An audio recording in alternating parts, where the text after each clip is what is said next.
ჩრდილოეთ კორეის ლიდერმა კიმ ჩენ ინმა ოფიციალური ვიზიტი რუსეთში პარასკევს გამანადგურებელი თვითმფრინავების ქარხნის დათვალიერებით გააგრძელა, რომელზეც დასავლეთ სანქციები აქვს დაწესებული რუსეთის მიერ უკრაინაში წარმოებული ომის გამო.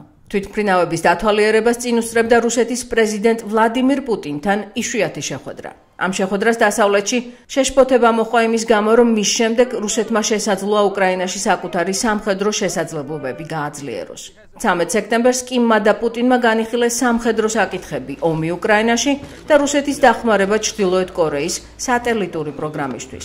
ამ დრომდე უცნობია, მიაწოდა თუ არა რაიმე სახის შეიარაღება ჩრდილოეთ კორეამ რუსეთს. ვაშინგტონმა ფხენიანი არაერთხელ გააფრთხილა, რომ ეს ნაბიჯი არ გადაედგა. პლანეტაზე არც ერთი ერი არავინ არ უნდა დაეხმაროს ბატონ პუტინს უდანაშაულო უკრაინელების მოკლაში და თუ ისინი გადაწყვეტენ რაიმე სახის იარაღზე გარიგების მიღწევას, ცხადია ჩვენ შესაბამისი ზომების მიღებით ამას სათანადოდ გაუმკლავდებით. როგორც რუსეთი, ასევე ჩრდილოეთ კორეა რაიმე სახის გარიგების არსებობას უარყოფენ. არავითარი შეთანხმება არ გაფორმებულა არც ამ თემაზე და არც სხვა თემაზე. ამის გაკეთება არ იყო დაგეგმილი. რაც შეეხება განცხადებებს, გირჩევთ მოისმინოთ პრეზიდენტ პუტინის პასუხი. მაშინ როცა კიმი რუსულ თვითმფრინავებს ათვალიერებდა, სამხრეთ კორეამ და შეერთებულმა შტატებმა ერთობლივი განცხადება გააკეთეს, რომ მოსკოვსა და ფხენიანს შორის სამხედრო თანამშრომლობა გაეროს რეზოლუციების დარღვევა იქნება და რომ მოკავშირეები უზრუნველყოფენ იმას, რომ ორივე მხარეს საფასური გადაახტევინონ. ამ დროისთვის არ გამოქვეყნებულა დეტალები იმაზე, თუ რა დამატებითი ბერკეტები შეიძლება გამოიყენოს ვაშინგტონმა ან სეულმა რუსეთზე ან ჩრდილოეთ კორეაზე, რომლებსაც მჭიდრო კავშირები აქვთ ჩინეთთან. კიმთან შეხვედრა აჩვენს ვარაუდს, რომ ის ფხენიანისგან უკრაინის წინააღმდეგ საარტილერიო დახმარებას მიიღებს. ამის სანაცვლოდ კი მან კიმს შესაძლოა რუსეთის ზოგიერთ მგრძნობიარე რაკეტასა და სხვა კოსმოსურ ტექნოლოგიაზე მისცეს წვდომა. ვაშინგტონის შეშფოთება ექსპერტების აზრით ნაწილობრივ რეგიონული უსაფრთხოების საკითხებს უკავშირდება. ფიქრობ, ეს ძალიან მნიშვნელოვანია, რომ ისინი შეხვდნენ კოსმოსურ ცენტრში.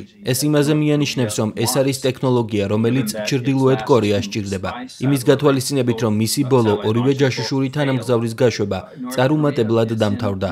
ჩრდილოეთ კორეას ამ კუთხით დახმარება სჭირდება. 39 წლის კიმს რუსეთში სამეფო მიღება მოუწყეს. მას თავად პუტინმა პირადი ტური ჩაუტარა ციმბირში რუსეთის ერთ-ერთ ყველაზე მოწინავე კოსმოსური რაკეტების გაშვების ადგილზე.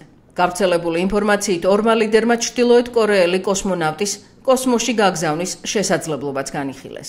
შეხვედრის შემდეგ პუტინმა რუსეთის სახელმწიფო ტელევიზიას განუცხადა, რომ ჩრდილოეთ კორეასთან, ქვეყანასთან, რომელიც 1948 წელს საბჭოთა კავშირისა და ამერიკის მხარდაჭერით შეიქმნა, სამხედრო თანამშრომლობის შესაძლებლობა არსებობს, მიუხედავად საერთაშორისო სანქციებისა.